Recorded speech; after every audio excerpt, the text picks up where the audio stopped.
Pushpin disclaimer: this story is a fictional dramatization created for entertainment purposes only.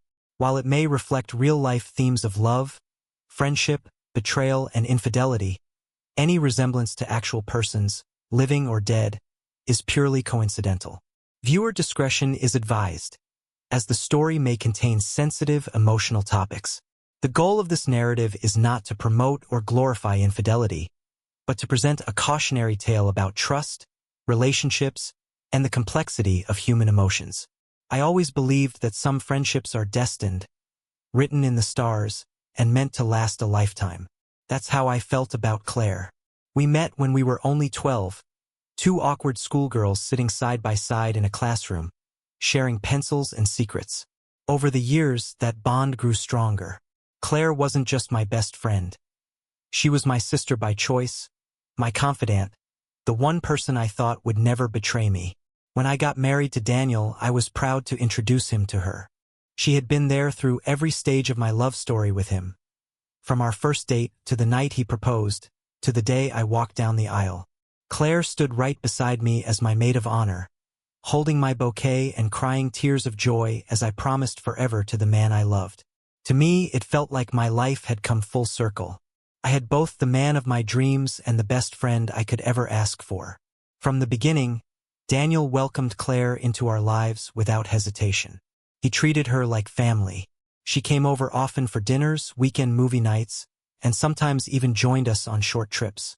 If I had a fight with Daniel, she was the first person I'd call to pour out my frustrations. If Daniel forgot our anniversary plans, Claire was the one who reminded him. In many ways, she was the glue that kept my little world together, and I was grateful. At that time, I never saw anything unusual about it. I thought it was normal, even beautiful, that my best friend and my husband got along so well. After all, isn't that what everyone wants? For the people you love most to love each other too. And so I ignored the little voice that sometimes whispered questions in the back of my mind. I told myself I was lucky, blessed even. The three of us became inseparable. Every Friday night, Claire would bring a bottle of wine, Daniel would cook dinner, and I'd set the table. We'd laugh, share stories, and talk late into the night. I remember watching them sometimes. Claire and Daniel exchanging jokes, smiling warmly at each other, and feeling nothing but joy. It never occurred to me that behind those smiles, something deeper might be forming. Looking back now, I realize how naive I was. I placed all my trust in them both, never questioning, never doubting. Claire was the sister I never had. Daniel was the husband I adored, and together they were the pillars of my happiness. But life has a cruel way of showing us that sometimes the people we trust most are the very ones who will hurt us the deepest. That was the foundation of my story. A perfect friendship, a perfect marriage, and a perfect life. Or so I thought. In the early years of my marriage, I thought love alone could carry us through anything. Daniel and I were deeply in love when we first started our life together.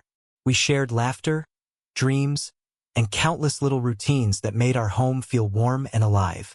But as time passed, life became more complicated. Daniel's work demanded more of his time, and I found myself increasingly alone in our quiet house. At first, I didn't think much of it. I told myself he was working hard for our future, for the family we dreamed of having. But slowly, I began to notice changes. He came home later and later, often distracted, his phone buzzing with emails even at the dinner table. The warmth in his eyes seemed dimmer, his laughter shorter, and his touch less frequent. Nights that were once filled with pillow talk and shared dreams became nights of silence, with his back turned to me as he fell asleep almost instantly. I tried to bridge the distance. I planned little date nights, bought his favorite wine, and even left him notes in his briefcase, reminders that I loved him and was thinking of him. Sometimes he responded with gratitude, a quick kiss, a smile, or a promise that things would get better. But other times, he seemed almost annoyed, as if my efforts were interruptions in a world that no longer included me. During those times, Claire was my comfort. She listened when I poured my heart out over glasses of wine, nodding sympathetically as I told her how Daniel and I weren't connecting the way we used to. She assured me that marriage had its seasons, that it was normal to feel distant sometimes, and that I shouldn't lose hope. She even volunteered to talk to Daniel herself, to remind him of how much I loved him. And for a while I thought it was working. Daniel seemed lighter when Claire was around, more willing to laugh and engage. I remember thinking that maybe she was helping us, that her presence was like a bridge between us. I convinced myself that she was the reason Daniel didn't drift further away, and I clung to that belief desperately. But deep down, a part of me was unsettled. I would catch Daniel smiling at his phone, only to slip it into his pocket when I walked into the room. Sometimes, when Claire came over, I noticed how quickly his mood would shift, how his eyes would brighten in ways they no longer did for me. I dismissed those thoughts, telling myself I was being paranoid, that Claire loved me too much to ever cross that line. Still, the distance between Daniel and me grew heavier, like an invisible wall I couldn't climb. I kept hoping that if I tried harder, if I loved him more, things would go back to the way they were. But what I didn't know then was that while I was busy holding on to a marriage slipping through my fingers, something else was quietly blooming right in front of me. Something that would soon break my heart in ways I could never imagine. It started with little things, so small that I almost convinced myself they didn't matter. A lingering glance between Daniel and Claire, a private joke that made them laugh while I sat there confused. First, I brushed it off. They were close because of me. Wasn't that what I always wanted?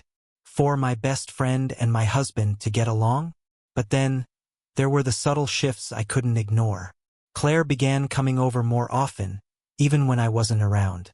I'd find out because she'd casually mention something about the house, something only someone who had been there would notice. "Oh, I saw the new flowers in your kitchen," she'd say, or, "Daniel made the best coffee for me the other day." Each comment struck me as strange, but I smiled through it, too afraid to seem paranoid. Daniel, too, was changing in ways I couldn't quite explain. His phone became like an extension of his hand, always turned face down on the table, locked with a password I didn't know. If I walked into the room unexpectedly, he'd tilt the screen away or shove it quickly into his pocket. When I asked him who he was texting, he'd shrug, "Just work." But the way his lips curved into a faint smile while staring at the screen told me otherwise. The biggest cracks showed in moments when we were all together. Sometimes I'd catch Daniel watching Claire when he thought I wasn't looking. His gaze lingered just a second too long, his laughter deeper when she was the one making the joke. And Claire, she began dressing differently when she came over. Clothes that hugged her figure tighter, makeup done more carefully, her perfume noticeable the moment she walked in. When I teased her about it, she laughed and said she just wanted to look nice. The worst part was how my heart started whispering doubts I didn't want to hear. I'd wake up at night and wonder why Daniel wasn't in bed yet. I'd scroll through social media and notice Claire had liked almost every photo he posted, even the ones he barely shared with me. My gut screamed that something was off, but my heart refused to listen. Because to acknowledge it meant admitting the unthinkable, that the two people I loved and trusted most might be keeping something from me. So I silenced those thoughts, told myself I was being insecure, dramatic, or jealous. I tried to push the unease down by convincing myself of their goodness, of their loyalty. But in truth, the signs were there, growing louder each day. The stolen glances, the secrecy, the closeness that excluded me. It was all pointing to something I wasn't ready to face. And though I tried to bury the suspicion, I could feel it festering in the pit of my stomach like a wound waiting to be exposed. I didn't know it yet, but the truth was about to reveal itself in ways I could never prepare for. One evening, everything began to unravel. It was a Friday night, and Daniel told me he'd be working late. That wasn't unusual. His job often demanded long hours. Still, something about the way he avoided my eyes when he said it unsettled me. I tried to dismiss the feeling, but a heaviness settled over me, one I couldn't shake. I decided to distract myself by calling Claire. After all, she was always the one I turned to when I felt uneasy. But when the line rang, there was no answer. I tried again. Still nothing. An odd thought crossed my mind, uninvited. What if she's with him? The idea made my stomach twist, but I quickly brushed it aside. "Don't be ridiculous," I muttered to myself. "You're overthinking." Later that night, As I scrolled through my phone absent-mindedly, a notification popped up. It was a social media update. Someone had tagged Claire at a nearby bar. My heart skipped. The timestamp showed it had just been posted. Without thinking, I grabbed my keys and decided to go there. Maybe if I saw her myself, this dark cloud of doubt would disappear. The moment I entered, the noise and dim lights made my heart pound harder. I scanned the room and then I froze. There they were, Daniel and Claire, sitting far too close, their bodies angled toward each other, their heads bowed as though sharing secrets meant for no one else. His hand rested casually on the table, close enough to brush hers, and the way they laughed together felt intimate, like a world I no longer belonged to. I wanted to scream, to storm over, but my legs felt like stone. Instead, I backed away, slipping out before either of them could notice me. My chest tightened, every breath sharp and painful. In that moment, denial shattered into pieces. It wasn't just in my head. It wasn't just paranoia. Something was happening between them. When Daniel came home later that night, I was sitting in the dark, waiting. He smelled faintly of alcohol and perfume.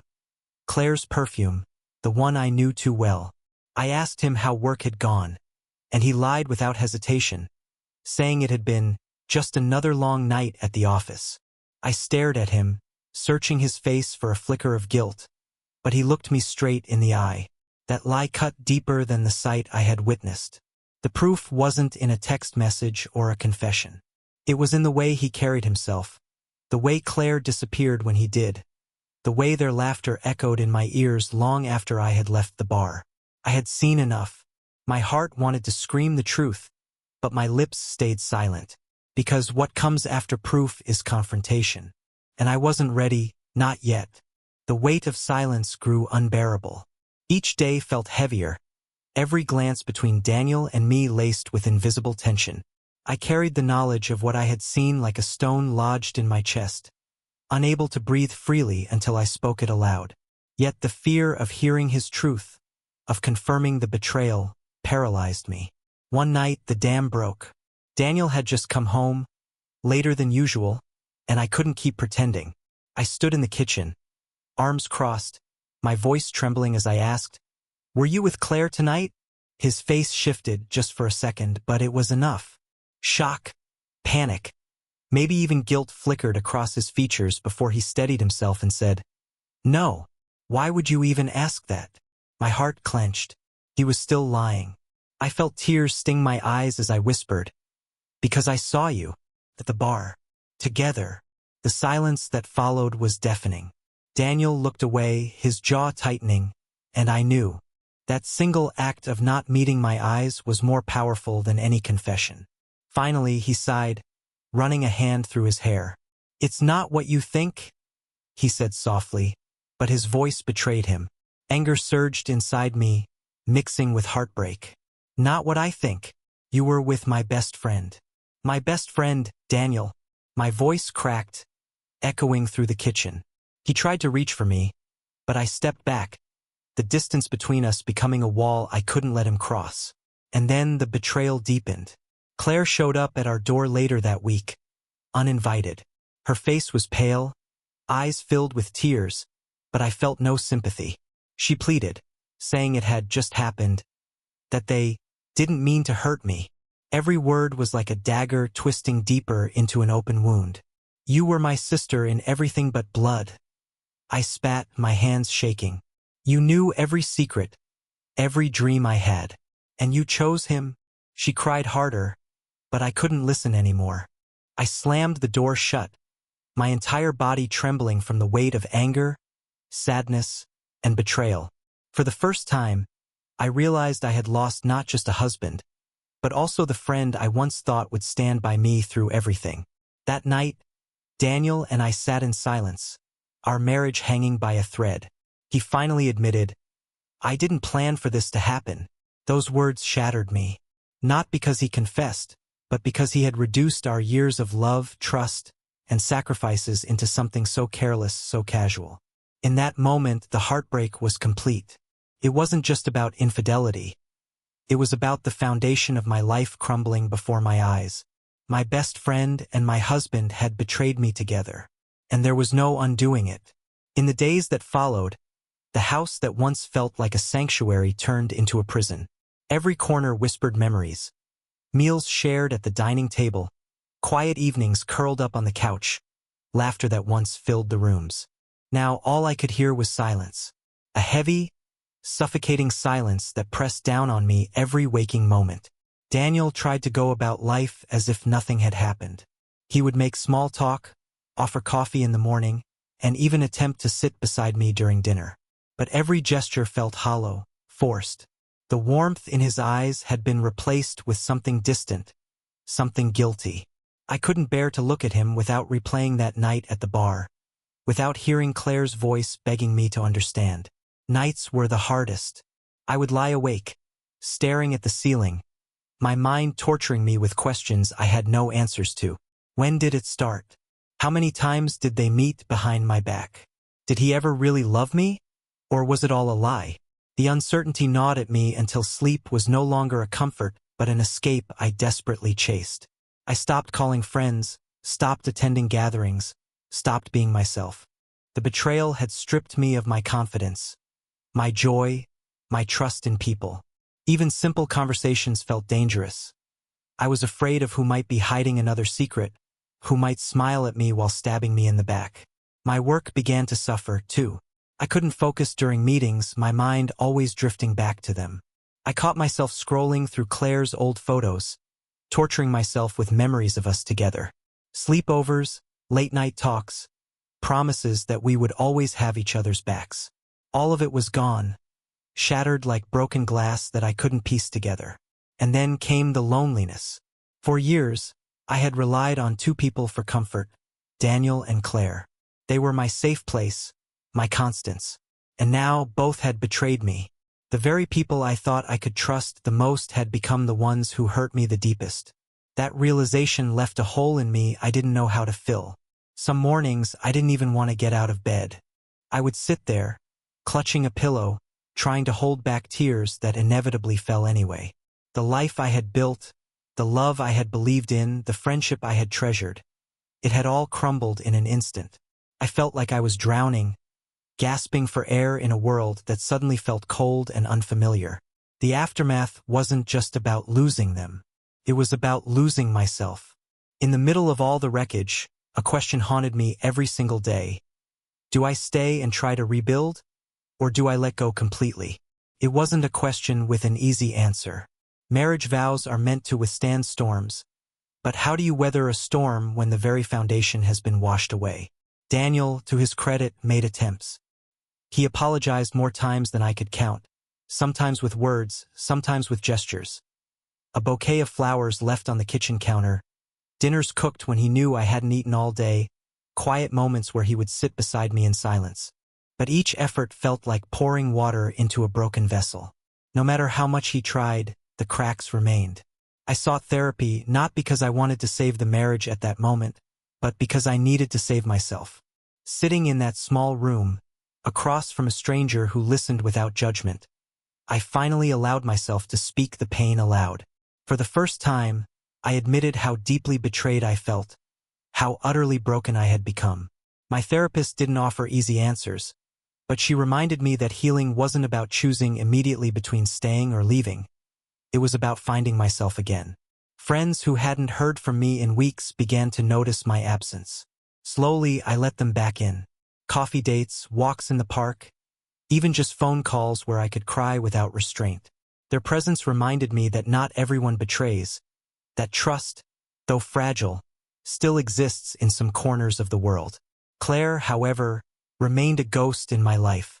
She sent messages I never replied to, left voicemails I deleted without listening to the end.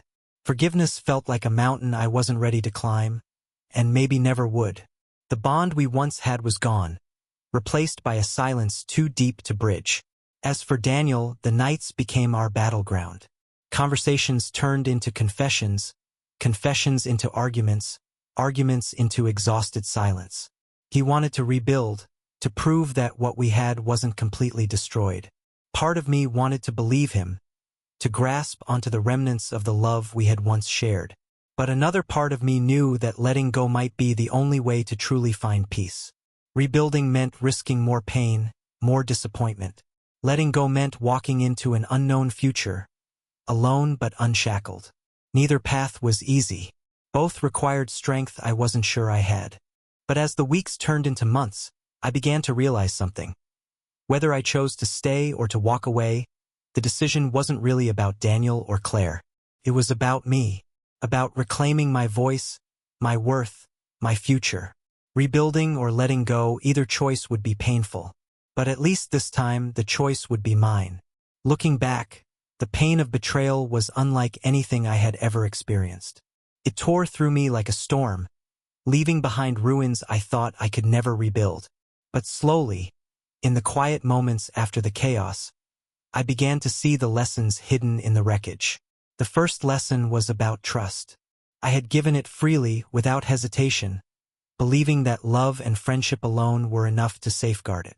But I learned that trust is fragile, something to be protected, not taken for granted.